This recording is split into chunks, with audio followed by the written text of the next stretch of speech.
നമ്മുടെ ചിന്തയിലേക്ക് കൊണ്ടുവരുവാൻ തിരഞ്ഞെടുത്തിരിക്കുന്ന വിഷയം അപ്പോസ്തലനായ പൗലോസ് കൊരിന്ത്യർക്ക് അയച്ച കത്തിലെ വാക്കുകളാണ്. അതായത് 1 കൊരിന്ത്യർ 1-ാം അധ്യായം 3 മുതൽ 9 വരെയുള്ള വാക്യങ്ങൾ. ഈ ഭാഗം ദൈവത്തിൻ്റെ അനുകമ്പയും അനുദിന അനുഗ്രഹവും നമ്മുടെ ജീവിതത്തിൽ എങ്ങനെ പ്രവർത്തിക്കുന്നുവെന്ന് വിശദീകരിക്കുന്നു. കൊരിന്ത്യർ ക്രിസ്തുവിൽ ലഭിച്ച അവിശ്വസനീയമായ ദാനങ്ങൾ അംഗീകരിച്ചുകൊണ്ട് ദൈവത്തിന് നന്ദി പറഞ്ഞുകൊണ്ടാണ് പൗലോസ് ആരംഭിക്കുന്നത്. ആത്മീയ പരിജ്ഞാനത്തോടും ജ്ഞാനത്തോടും ദൈവവിശ്വാസത്തെക്കുറിച്ച് സംസാരിക്കാനുള്ള പ്രാപ്തിയും ഈ ദാനങ്ങളിൽ ഉൾപ്പെടുത്തിയിരിക്കുന്നു. ദൈവത്തോടുള്ള നന്ദി വളരെ പ്രധാനമാണ്. പൗലോസ് തൻ്റെ പ്രാർത്ഥനയിൽ ദൈവത്തിന് സ്തോത്രം ചെയ്യുന്നത് പോലെ എപ്പോഴും നമ്മുടെ ജീവിതത്തിലേക്ക് ദൈവത്തിൻ്റെ അനുഗ്രഹവും കൃപയും ലഭിക്കുവാനുള്ളൊരു വഴിയും കൂടിയാണെന്ന് ഓർക്കേണ്ടതാണ്.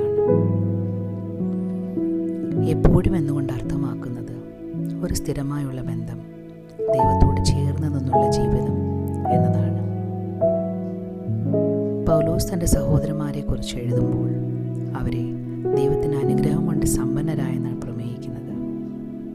ദൈവം അവരെ അനുഗ്രഹിച്ചതിൻ്റെ ഫലമായാണ് അവർക്ക് ആത്മീയമായ ജ്ഞാനം ലഭിച്ചതും ദൈവത്തിൻ്റെ സത്യത്തെ അവർ മനസ്സിലാക്കി സങ്കല്പിക്കുവാൻ കഴിവുണ്ടായതും.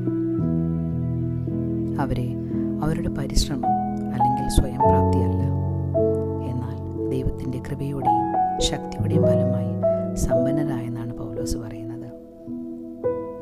നമ്മുടെ കർത്താവായ യേശു ക്രിസ്തുവിൻ്റെ നാളിൽ കുറ്റമില്ലാത്തവരായിരിക്കേണ്ടതിന് അവൻ നിങ്ങളെ അവസാനത്തോളം ഉറപ്പിക്കും. ദൈവത്തിൻ്റെ സാന്നിധ്യം നമ്മുടെ ജീവിതങ്ങളിൽ എപ്പോഴും ഇരുണ്ട സമയങ്ങളിലും പ്രതിസന്ധികളിലും എത്തുമ്പോൾ അവിടെ സാന്ത്വനം നൽകുന്നു. അവിടെ ദൈവത്തിൻ്റെ കരുണ നമുക്ക് പുതിയൊരു ജീവിതവും ഊർജവും നൽകുന്നു. ഈ അധ്യായത്തിൻ്റെ 4 മുതൽ 5 വരെയുള്ള വാക്കുകളിൽ നമ്മെ വിശ്വാസത്തിൻ്റെയും ദുഃഖങ്ങളുടെയും ഗൗരവത്തെ സംബന്ധിച്ച് വിശദമായി പറയുന്നു. അദ്ദേഹം നമ്മുടെ എല്ലാ ദുഃഖങ്ങളിലൂടെയും പീഡനങ്ങളിലൂടെയും നമ്മെ സാന്ത്വനിപ്പിക്കും.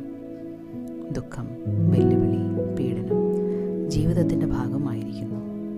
പക്ഷേ ഈ അനുഭവങ്ങളിലൂടെയും കടന്നു പോകുമ്പോൾ ദൈവത്തിൻ്റെ സാന്ത്വനം ഒരിക്കലും നഷ്ടപ്പെടുന്നില്ല.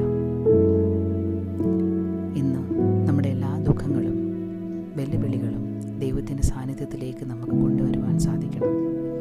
എന്നാൽ അവിടെ സാന്ത്വനം, പ്രത്യാശ, കരുണ എന്നിവ നമ്മുടെ ജീവിതത്തിൽ ലഭിക്കും.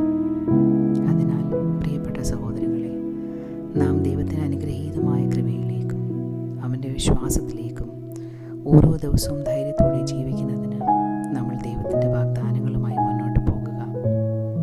തൻ്റെ പുത്രനും നമ്മുടെ കർത്താവായ യേശു ക്രിസ്തുവിൻ്റെ കൂട്ടായ്മയിലേക്ക് നിങ്ങളെ വിളിച്ചിരിക്കുന്ന ദൈവം വിശ്വസ്തൻ.